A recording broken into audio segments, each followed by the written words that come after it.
Graça e paz, queridos. É uma alegria muito grande estar com os irmãos aqui, poder compartilhar da palavra do Senhor, daquilo que o Senhor fez, daquilo que o Senhor tem feito através da minha vida. E eu falo através porque eu não faço, a obra não é minha, a missão não é minha, a missão é dele, a obra é dele. É muito interessante que às vezes a gente pensa que Deus tem uma missão para a igreja, mas isso não é verdade. Deus, ele tem uma igreja para a sua missão, porque a missão não é da igreja, mas a igreja é a ferramenta que Deus tem usado, é o seu povo escolhido para cumprir essa missão que é de Deus. Tanto que se um dia nos calarmos, as próprias pedras clamarão, porque a missão de Deus ela vai se cumprir. Eu só espero que não falhemos tão miseravelmente que as pedras tenham que criar bocas e clamar. Essa igreja foi chamada para transformar o mundo com a poderosa mensagem transformadora do Evangelho do Cristo, Deus que deixou a sua glória e veio a esse mundo morrer por nós. E não tem nada mais poderoso do que isso. Porque enquanto a gente olha para esses países, a gente vê tantos povos que buscam Deus, correm atrás de um Deus, perseguem incessantemente um Deus e não encontram. Mas o nosso Deus veio até nós, e isso é muito poderoso. Queridos, vou trazer um pouco daquilo que Deus me chamou para fazer até chegar na mensagem de hoje.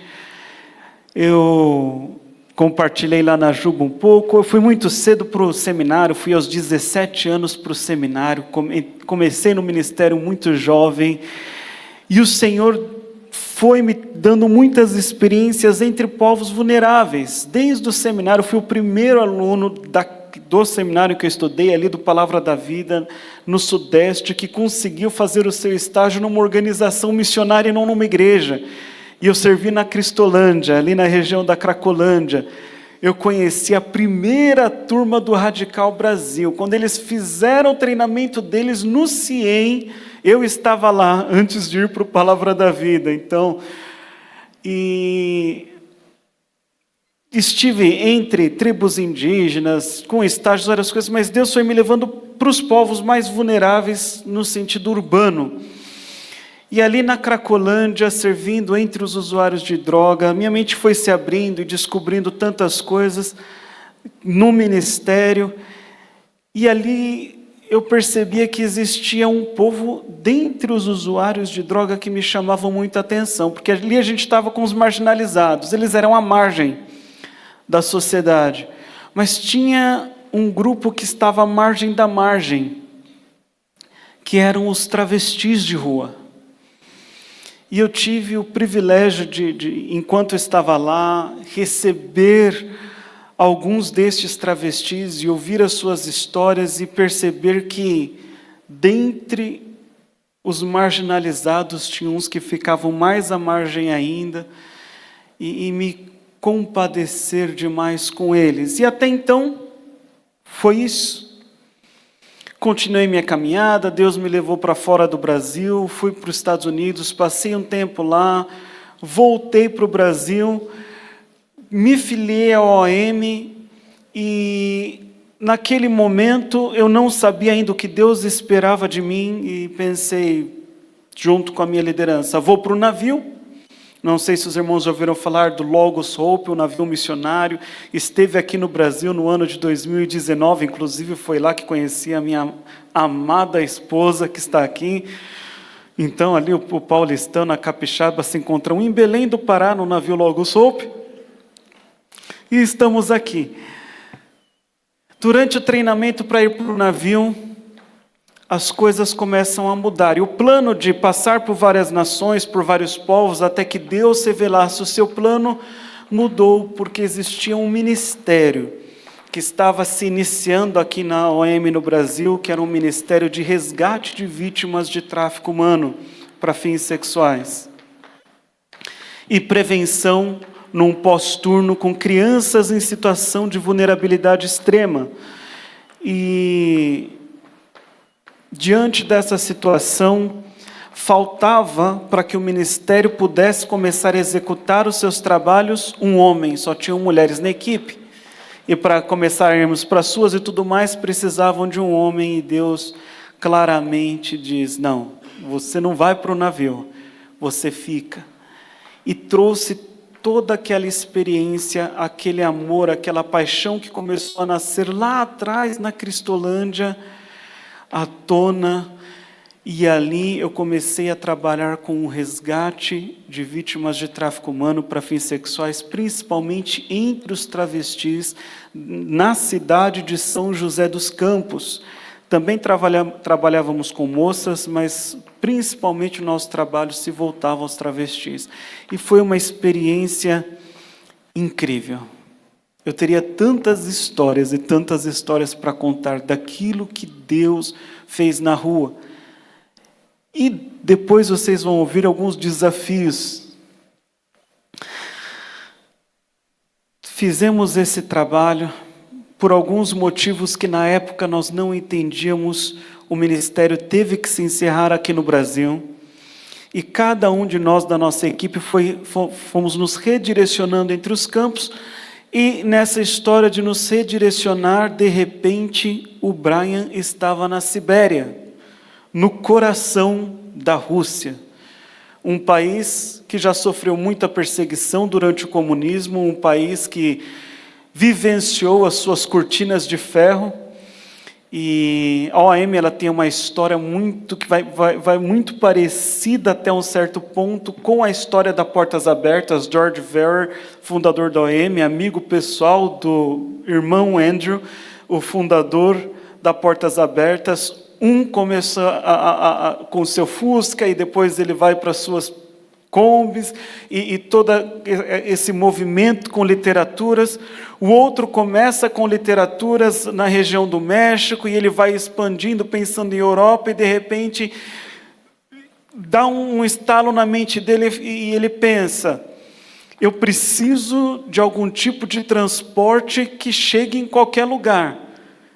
E ele compra o primeiro navio da OAM e começa a levar literatura com este navio. E lá estava eu, nesse país, um ministério forte com literaturas nós temos, e quantos desafios, irmãos. Viver num país que passou por o comunismo, ainda com uma mentalidade muito fechada, um país muito frio, não só na sua temperatura, e eu estou falando de 50 negativos no pico do inverno, na região mais quente da Sibéria onde morei, porque no norte isso pode chegar a temperaturas mais baixas ainda, mas um local de corações muito frios. Eu honestamente não consigo me lembrar de naqueles 2 anos ter visto alguma pessoa sorrir na rua, senão entre amigos, porque o sorriso é algo importante, não é algo que se joga fora. E me lembro de perguntar para um russo por que é tão difícil, né, ser considerado amigo.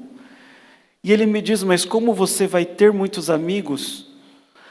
Não cabem nem numa mão, porque um amigo, se ele morre, você vai assumir a família dele e o cuidado. Se ele adoece, você vai estar lá para ele. Se você tiver necessidade, ele vai estar lá para você. Como uma pessoa consegue ter um compromisso de uma amizade com muitas pessoas? O amigo, ele é algo muito profundo, é algo muito íntimo, é algo extremo. E ali eu entendi o conceito de amigo deles, que realmente ia além de qualquer coisa que eu entendia. E consegui ter um amigo na Rússia. Depois de entrar numa água gelada, num batismo russo ortodoxo, mais ou menos 11h30 da noite, com temperatura de 32 negativos, eu entrei naquela água. A gente vê de vez em quando nos vídeos, algumas pessoas até colocam como se fosse o batismo cristão nosso, e geralmente esses vídeos são do batismo ortodoxo, que acontece no dia 19 de janeiro, para você ser perdoado de todos os pecados que você pode cometer nas 2 semanas anteriores. Então você tem 15 dias livre para pecar, e aí você faz o batismo no dia 19, pum, você está perdoado e pronto para mais um ano de bênçãos e vitórias. Mas muita gente vai só pelo aspecto cultural e não religioso, e fui. E ele falou assim, você não vai? Eu falei, eu vou. E quando eu saí da água, ele olha para mim e fala, você não está aqui para brincar, agora eu acredito que você está aqui de verdade, você está aqui pela gente, e que não são só palavras. A gente volta para casa, depois de mais ou menos 4 horas com o pé em cima do aquecedor, para voltar a sentir as pernas. Eu converso com ele e, além disso, ele diz que eu era seu amigo. E foram experiências maravilhosas. Dentro da Rússia, eu tive a oportunidade de visitar a Rússia muçulmana, que muita gente nem sabe, que a região sul da Rússia faz parte da região dos Balcãs e é muçulmana.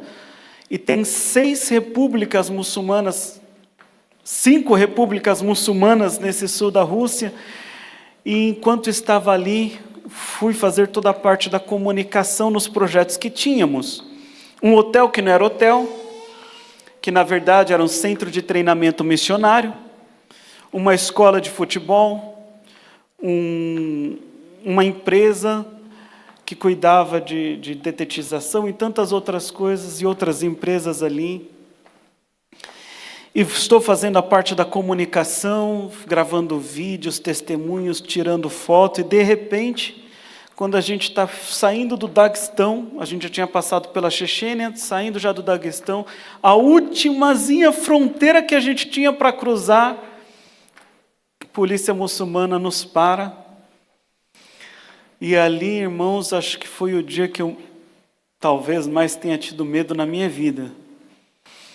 E vai Brian para ser interrogado, vai carro ser revirado, banco ser tirado de dentro de carro, vai uma confusão muito grande, e eu pedindo um intérprete, e eles pedindo o meu documento, e eu era responsável também pela segurança do campo, porque eu gosto de lei, eu trabalho com proteção à criança porque eu gosto muito de lei, é um dos motivos de me dar bem com esse trabalho burocrático, e eu li toda a lei de imigração russa, e conhecia todos os direitos, todos os riscos e tudo que envolvia estarmos ali. Mas naquela hora eu não lembrava de nada, eu só pedia um intérprete, eu falei, tenho direito a um tradutor. Quem que era o tradutor? Era o meu diretor, mas eles não precisavam saber disso. Eu falei, eu preciso de um tradutor, eu tenho direito a um tradutor. Mas você está aqui e não fala russo? Eu sou estudante de russo. Não, mentira, você é missionário. A gente viu, você acabou de chegar de Abkhazia, que é o sul da Geórgia, de um acampamento missionário. Eu falei, sim, lá eu era um missionário, aqui eu sou um estudante de russo, não tem nada de crime cometido aqui. Na Rússia, falar de Cristo, ser missionário, é terrorismo religioso, tá? Só para vocês saberem. Está dentro da lei do terrorismo. E eu falei, Jesus, se ele pega a minha câmera, tem foto de muçulmano na igreja, tem foto de missionário na mesquita, tem vídeo de testemunho de missionário, e tem o registro de todas as empresas que a gente tem aqui para alcançar o pessoal, todos os projetos, né? Não só empresas. Eu falei, bem, eu ganho um carinhozinho e sou deportado, o pessoal não sai daqui, fica preso. Deus, me ajuda. E aí eu lembrei que tinha um documento que a polícia muçulmana não poderia pedir, só a Polícia Federal, que era o documento de imigração. Documento imigratório só pode ser pedido pela Polícia Federal, que a gente chama carinhosamente de escritório de Putin. E naquele momento, e eu não tinha entregue meu passaporte, tá? Se você estiver num país complicado, nunca entregue o seu passaporte voluntariamente, não importa quem estiver pedindo, você vai com ele para onde for, mas você nunca entrega o seu passaporte. Eu falei para ele, mas você quer o meu passaporte E o documento de imigração, dizendo o nome do documento, eu quero, pode me dar agora. Você acabou de quebrar uma lei federal, você não pode pedir o documento de imigração, eu quero o escritório de Putin. Em outras palavras, o que eu estava falando. Vai começar um processo federal, internacional, eu vou ser deportado e vocês vão ter que explicar para a Justiça Federal o porquê que vocês estão fazendo confusão com um brasileiro aqui. Porque o escritório de Putin não gosta de confusão diplomática desnecessária. Ele manda eu esperar, sai, volta, vem, vem com o seu passaporte. Eu não entendi direito, falei, eu não dou meu passaporte. Ele falou, não, vem com o seu passaporte, a gente está te liberando. Eu saio, o pessoal está colocando as roupas de volta na mala, colocando as coisas de volta no carro, o meu diretor estava pálido no guichê me esperando, todo mundo alvoroçado, manda a gente assinar um documento, esse documento colocava toda a responsabilidade de qualquer crime que eu cometesse naquela república no missionário local, que ninguém sabia que era missionário local, mas tá bom, se a gente não te pega, se você fizer qualquer coisa, a gente pega ele pelo menos. Meu diretor nos libera, olha para mim e fala, você é doido? Você estava tentando fazer o quê? Ameaçando o chefe da polícia muçulmana. Eu olhei para ele e falei, eu estava tentando ser deportado. Ele, mas... Eu falei, se eu sou deportado, a câmera sai comigo do país e eles não podem mexer nela. Só a Polícia Federal, e para a Polícia Federal tanto faz o que a gente fez aqui dentro. Eu sou deportado, vocês me mandam as coisas de volta para o Brasil e todo mundo sai tranquilo daqui. Graças a Deus você pensou direito. Que eu estava tão preocupado que eu tinha um estrangeiro sendo questionado pela polícia muçulmana, que eu esqueci que eu tinha mais 5 missionários locais comigo prestes a serem presos. Você tinha que ser deportado. Com a câmera. Essa câmera tinha que sair do país junto com você. E foram experiências maravilhosas que eu vivi ali, ver Deus fazer tanta coisa, tanta gente vindo a Cristo. E até eu sair da Rússia, dos 2 vilarejos em que a gente pregava a palavra, irmãos, quando você fala a palavra vilarejo, que você já imagina algo remoto, e põe junto com no interior da Sibéria, eram lugares que a gente viajava, às vezes dias, no meio do gelo para chegar. Eu vi 2 igrejas nascerem. Uma, ao ponto de precisar já ser enviado um pastor para assumir a igreja. Eu vi uma igreja destruída pela guerra na Chechênia começar a ser reconstruída, ser devolvida legalmente para a igreja, o prédio ser devolvido para a igreja e os cristãos poderem voltar a se reunir ali e pessoas vindo a Cristo poderem se reunir à Igreja de Cristo muçulmanos. Eu vi Deus fazendo coisas incríveis. E quando a coisa começa a ficar maravilhosa, eu falo, agora vai, e eu mapeei toda a prostituição de Nova Sibíris, que achei ponto de tráfico de pessoas, consegui mapear local com travestis e tudo. De repente, por conta dessa confusão que eu estou compartilhando com os irmãos, quem que começa a ficar em cima da gente? A Polícia Federal. E começa a ficar a Polícia Federal na frente da base, Polícia Federal na frente do meu apartamento, e a coisa começa a apertar, e começam a questionar. Mas você mora aí, entrando na base? Não, eu não moro aqui. Mas então por que você tem a chave dessa casa? Porque eu morei nessa casa e tenho muita amizade com as pessoas dessa casa. Ah, mas todos os estrangeiros dessa casa estudaram russo na mesma escola? E todos os estrangeiros daquela escola nos últimos 10 anos moraram nessa casa? Tem alguma coisa estranha, o que é isso? Falei, isso eu já não sei. Tem a ver com a organização que funciona em cima dessa casa? Falei, não, essa organização que trabalha com crianças, legalmente registrada no país, ela é uma coisa, a casa é a parte de baixo, a gente aluga quarto no porão. Mas começa a ficar em cima e eles começam a apertar, e aí eu tenho que deixar a Rússia e voltar para o Brasil sem entender o que estava acontecendo nos planos do Senhor. Saí da Rússia num dia, no outro, No outro não, uns 3, 4 dias depois, eu entro em contato com o pessoal lá. E aí, voltei, estou bem, como é que tá? Desapareceram. O problema era eu. Eu tinha chamado a atenção demais da Polícia Federal e a minha presença estava chamando a atenção para o resto da equipe. E o melhor a ter feito foi ter deixado o país. Chego no Brasil, começo a ajudar com o navio Logos Hope, na cidade de São Paulo, dar aula no nosso treinamento missionário e falando, Deus, e agora? Conheço minha amada esposa logo depois, mas nesse período eu percebo algo. A gente está tentando resgatar tantos adultos. Tudo isso aconteceu na Rússia, mas eu trabalharia com resgate de vítimas lá também, tá, gente? Esses 2 anos foi aprendendo língua, cultura, subcultura, mapeando para poder começar a ir para a rua, resgatar principalmente meninas trazidas do centro da Ásia, do Uzbequistão, do Cazaquistão, para a região da Sibéria, e encontrei um ponto de travestis, a gente ainda não sabia nem quem eram, nem de onde vinham. Ainda tinha mais coisa a descobrir.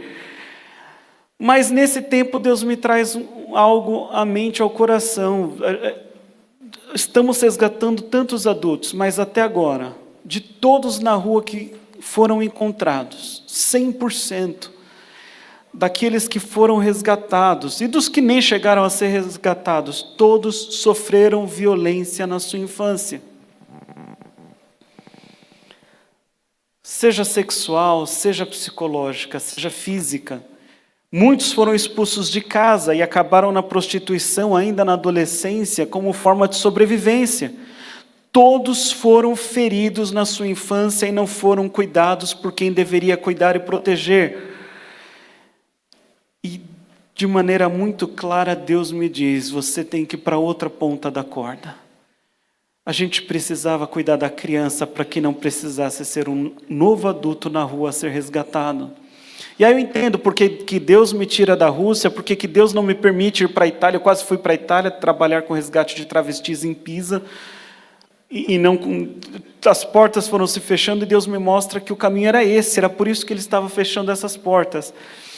E aí eu me vejo trabalhando com proteção à criança. Prevenção ao abuso contra a criança, no contexto missionário, assumo o departamento de proteção da OEM no Brasil, começo a estudar demais sobre o assunto, proteção institucional, quando eu vejo, em 1 ano já estava implementando e como diretor do departamento de proteção à criança da OEM na América Latina, e de repente na equipe internacional de respostas, enquanto diretor nesse departamento, e na AMTB, com as mais de 120 organizações afiliadas que temos, dando suporte para essas organizações e sendo usado pelo Senhor para trazer o conhecimento na área de proteção à criança para a igreja e para o contexto missionário principalmente. Me vejo respondendo a casos de abuso onde, não vou chamar de missionários, porque são enviados de Satanás, no meio missionário, e muitos procuram esse contexto exatamente para poder se aproveitar da vulnerabilidade, abusando de crianças no campo, filhos de missionários sofrendo abuso por parte de locais, e trabalhando com isso. E o Senhor foi me trazendo até onde estou hoje. Deixei esse departamento e trabalho como coordenador de respostas da Associação de Missões Transculturais Brasileiras. Mas tudo isso tem a ver com uma conversa de Pedro com Cristo. E eu amo as conversas de Pedro com Cristo. Vamos abrir a Bíblia no texto de Mateus, capítulo 16.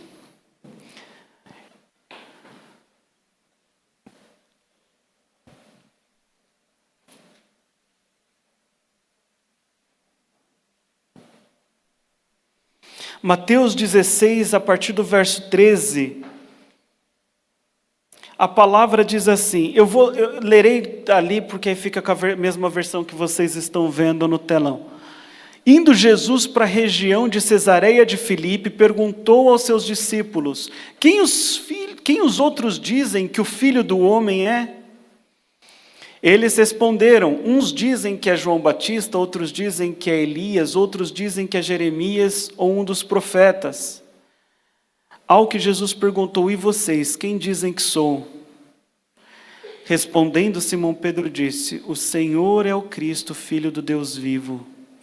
Então Jesus lhe afirmou, bem-aventurado, eu vou parar nesse versículo, bem-aventurado é você, Simão Barjonas, porque não foi carne ou sangue que lhe revelaram isso a você, mas meu Pai que está nos céus.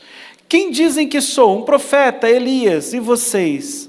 E Pedro vai dizer, tu és o Cristo, o Filho do Deus vivo, tu és o Messias. Preciso ir mais um versículo para frente, perdão, pode passar. Também eu lhe digo que você é Pedro, e sobre esta pedra edificarei a minha igreja, e as portas do inferno não prevalecerão contra ela. E aí Jesus diz isso, sobre esta pedra edificarei a minha igreja, e as portas do inferno não prevalecerão contra ela. Esse texto ele tem uma tradição cristã muito forte por trás. Quem é esta pedra? E sempre se discute e chega à conclusão que essa pedra é o próprio Cristo.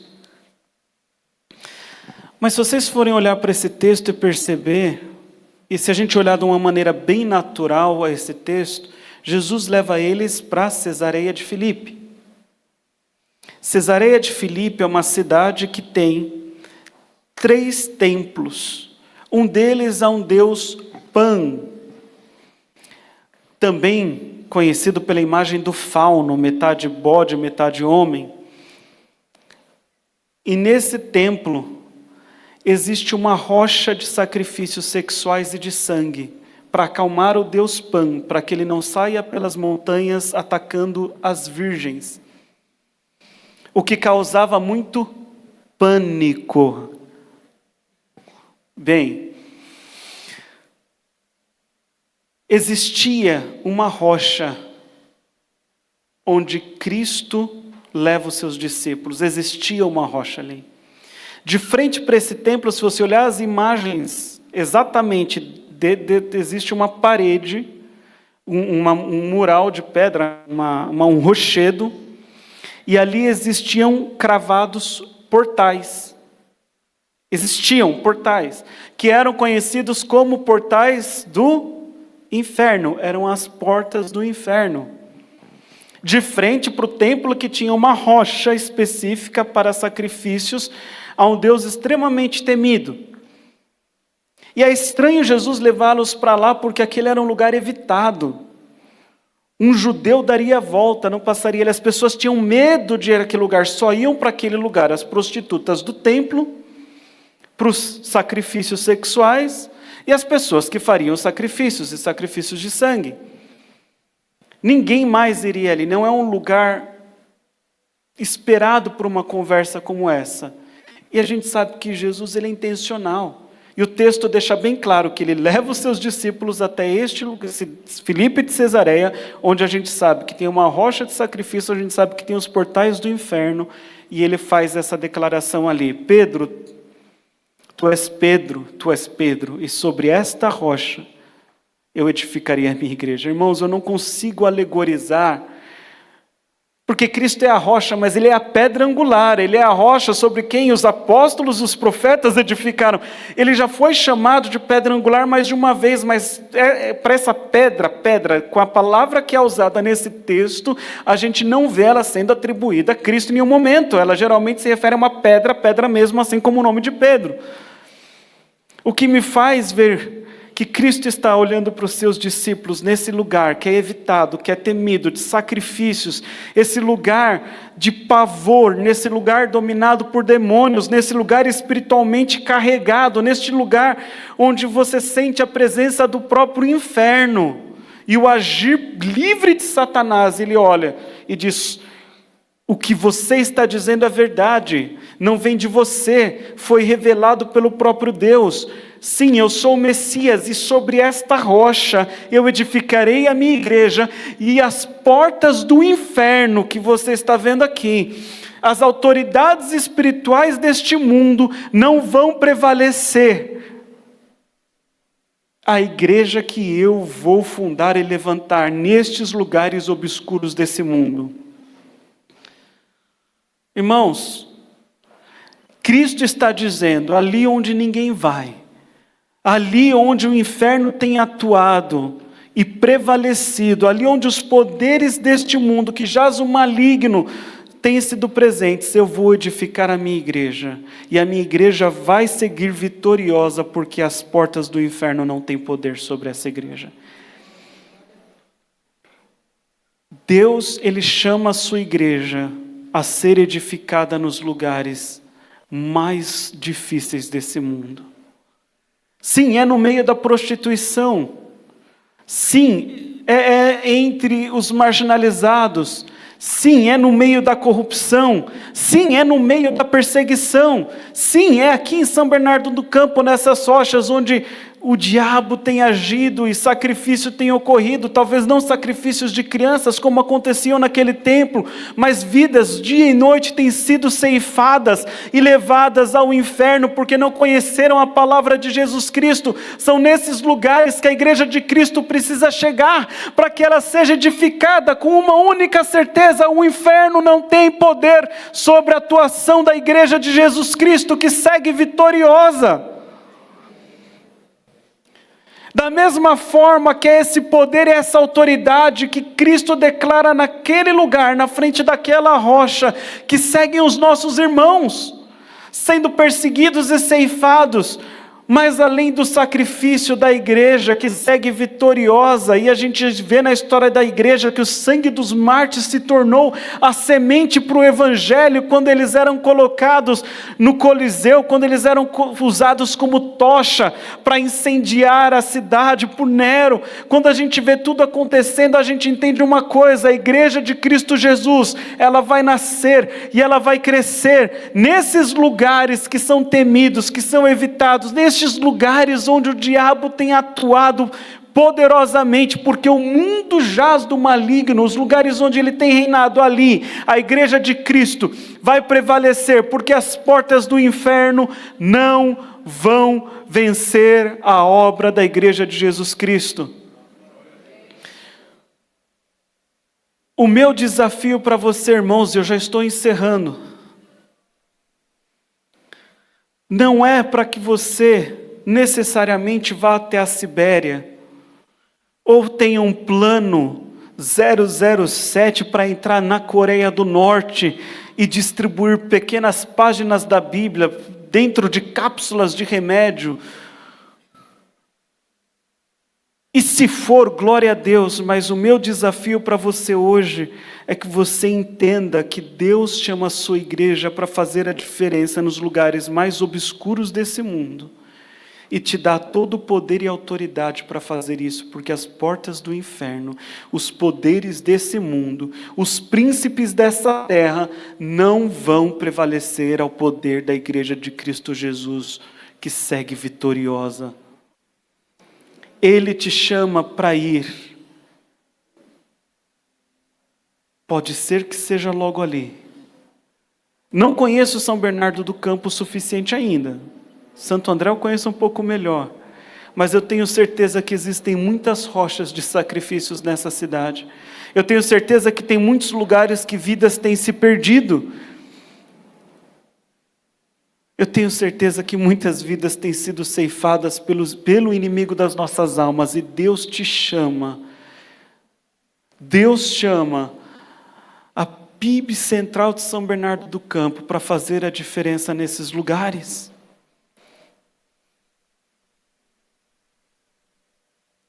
Mas se Deus está te chamando, ou tocando no seu coração, para atuar em campos perseguidos, o meu desafio é para que você responda sem medo, nessa certeza de que Deus vai contigo e a igreja de Cristo Jesus vai prevalecer e vai nascer e vai sobreviver aonde for que Ele te levar.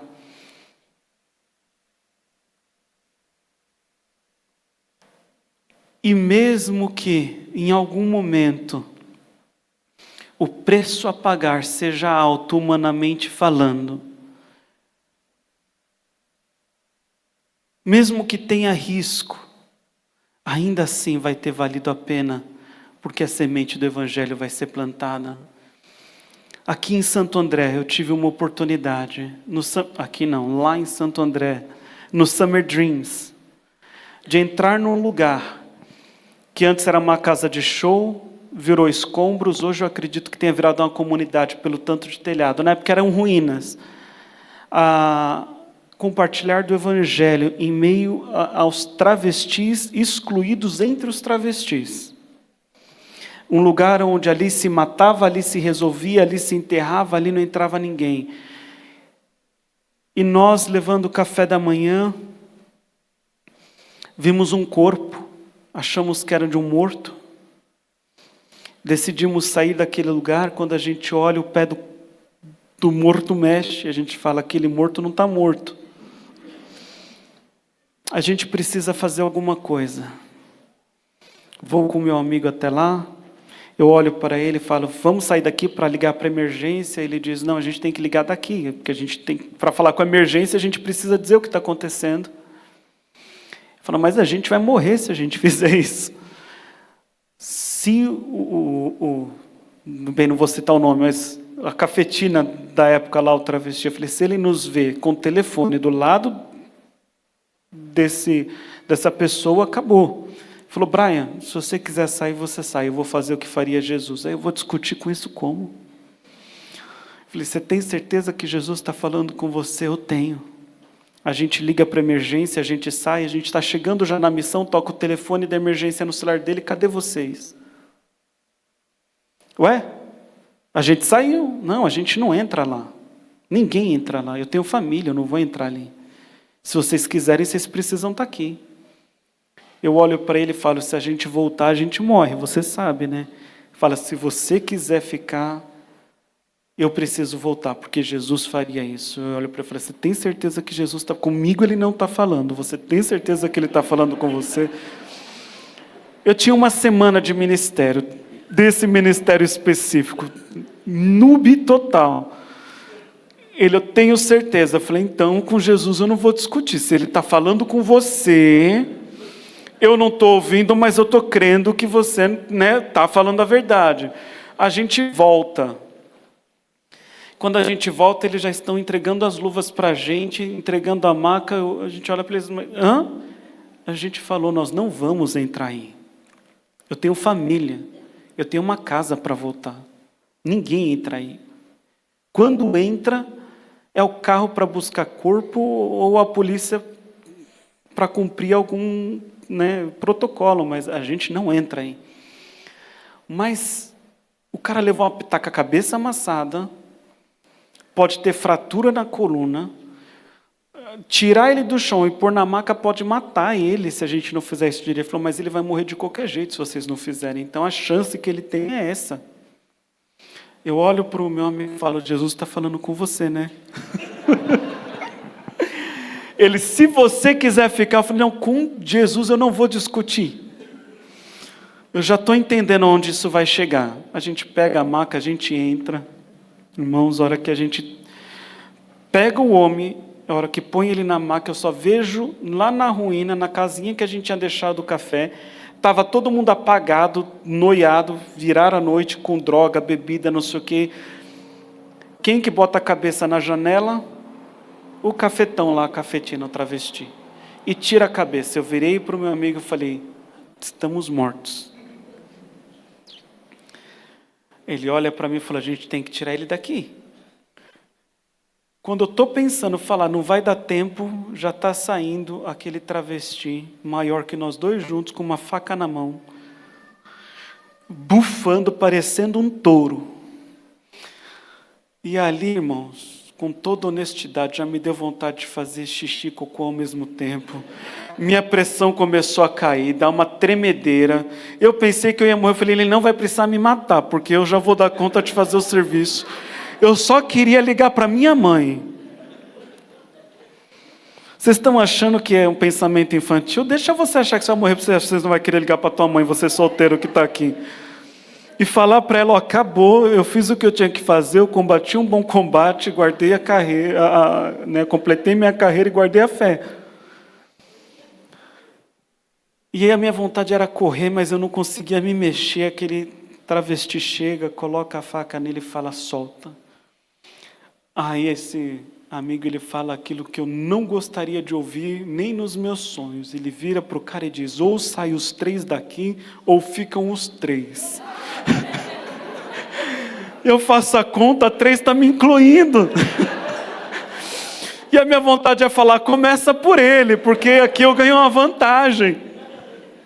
Como ficam os 3 ou saem os 3? Você está falando, quem te deu essa autoridade para falar no meu nome?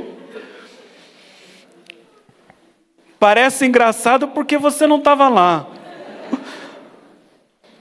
E esse meu amigo, ele vira e fala isso, ele fala, então, se você não soltar, eu vou te furar. Ele fala, você não vai. Você não vai, porque se você fosse, eu já estaria furado.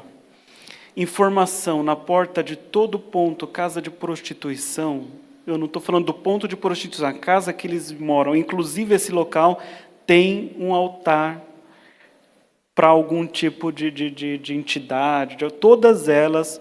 Uma vez até uma me pediu para pedir licença para entrar. Eu falei, eu não, o demônio que saia da frente, eu vou passar. Eu vou pedir licença para demônio para entrar aqui? E tinha esse daí, ele virou e falou, porque se o seu Deus pudesse me tocar, você já teria me tocado, mas o meu Deus, que é o dono disso tudo aqui, não permitiu. Então, só sai da frente, porque a gente está indo. E aí eu vejo aquele travesti reconhecendo o elo fraco da corrente, dando a volta na maca, vindo para cá, e eu me lembro de uma coisa, o Espírito que habita nele é o Espírito que habita em mim. Porque Deus não me chamou, não me tem dado um espírito de covardia, mas um espírito de poder, de amor, de equilíbrio. E recebereis poder ao descer sobre vós o Espírito de Deus e ser-me-eis testemunhas, tanto em Jerusalém, Judeia e Samaria, até os confins da terra. Ele me deu poder para ser testemunha, para não temer e para estar aqui. E tudo isso numa fração de segundos. E quando ele chega, só fecha a boca e sai da frente, porque nós estamos saindo agora no nome de Jesus. E quando eu vejo quem começa a puxar a maca sou eu, não é o outro que estava com autoridade. E a gente sai com aquele homem. E no final esse travesti diz, vocês estão indo porque eu deixei. Eu pude dizer para ele, não, nós estamos indo porque maior é quem está em nós do que aquele que está no mundo. E aquele homem ouviu do Evangelho antes de morrer, ainda consciente, semiconsciente. Ele respondia, não abria olho, ele mexia o pé para responder sim, mas ouviu do Evangelho antes de morrer. E eu espero em Cristo que ele tenha se encontrado com seu Salvador. Não sei. Eu sei que aquele testemunho que aconteceu ali abriu portas para entrarmos em todas as casas de prostituição de Santo André. O Cafeti Mor, Cafeti das Cafetinas, Cafetão dos Cafetões. Me questionou à tarde, você é o menino novo que levou a polícia para o Summer com o outro rapaz? Eu falei, eu sou o menino novo que estava com o rapaz lá. A gente não levou a polícia para lugar nenhum. Ele falou, você acha que a polícia não ia aparecer depois de alguém ser morto ali dentro? Aí foi quando eu descobri que o homem havia morrido. Falei, pode ficar tranquilo, a gente não volta mais lá. Ele, você está brincando comigo? Vocês ganharam a chave da cidade. Hã? Até, eu estou quase falando nomes aqui, até esse travesti, que é doido, sabe que hoje ele está matando. Amanhã pode ser ele morrendo. E todo mundo vai querer 2 idiotas para entrar na sua frente numa hora dessa. Ninguém vai encostar em vocês. Vocês entrem e saem de onde vocês quiserem aqui. As portas do inferno não vão prevalecer. Sobre esta rocha, sobre estes lugares onde ninguém entra, onde as pessoas temem até mesmo pisar, onde o diabo tem utilizado de toda a autoridade como senhor deste mundo, eu edificaria a minha igreja, diz o Senhor Jesus, naquele lugar, para Pedro e para os seus discípulos. Cristo diz para você hoje, sobre esta rocha, eu vou edificar a minha igreja. Seja o lugar que for, que eu, o Senhor Jesus Cristo, estiver te mandando ir, porque Ele está te mandando ir para algum lugar, porque a igreja dele foi chamada para ir e pregar. Ousadamente, neste mundo perdido, eu estarei com você, e ali, a minha igreja, ela vai ser levantada, e nenhum poder espiritual deste mundo vai poder derrubá-lo. Eles podem até te tirar a vida, que não é um fim para os filhos do Senhor, mas eles não vão poder interromper a obra que eu estou fazendo através de você, porque essas portas não vão prevalecer o agir da igreja. Que Deus ressoe essas palavras nos nossos corações. Eu vivi isso na Sibéria, São José dos Campos, Santo André, com a minha família no Equador, Paraguai, tantos lugares, na Rússia muçulmana. E vivo isso hoje onde Deus me colocar, porque eu tenho a certeza de que a igreja já venceu. Nele somos mais que vencedores.